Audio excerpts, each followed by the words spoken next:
The man and his downstairs neighbor fell in love at first sight, but it all started thanks to a little bird. His neck was bent almost straight down, and hers was bent almost straight up. He could only stare at his shoes, while she could only look at the sky. He was withdrawn and insecure, she was bright and full of life. Even though they lived in the same building, they had never seen each other. She lived downstairs, he lived upstairs. He always took the stairs, she always took the elevator. Sitting in a cafe, watching couples laugh together, he longed for love. But the doctor told him his spine would never be like everyone else's. He would spend his whole life bent over. All he could do was copy the man in an ad. He put on a suit, held up the billboard, and danced with it. When the music slowed, he wanted to end it the same way as in the commercial, with a kiss. But no matter how hard he tried, he couldn't reach the actress's lips. By accident, he snapped the head right off the board. Staring at the broken billboard, the man felt crushed. Looking at his twisted spine in the mirror, he went to bed heavy-hearted. The next morning, a little bird woke him up. He let it fly out the window, and it landed at the woman's place downstairs,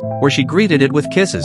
The man took his fishing rod and sat alone by the river, while the woman put on her makeup, grabbed a balloon, and went out for a stroll. That night, the man tried fixing the broken head on the billboard. Suddenly, he heard the bird chirp. When he leaned out the window to look, the bird slipped inside his home and flew off with the billboard head. He chased it to the balcony, and right then, he locked eyes with the woman downstairs. It was love at first sight, and in his mind, he was already picturing their wedding. They waved at each other, and the man quickly threw on a hat and rushed downstairs. The woman, just as excited, hurried to meet him. He rang the bell, she flung the door open, but because of their height difference, neither could see the other. The man decided to step inside to look for her, while she ran upstairs. Both came up empty, leaving them to wonder if that moment had been an illusion. The man walked upstairs heartbroken, and the woman walked downstairs disappointed. They passed right by each other, unable to see. Just then, the bird flew out from under the man's hat.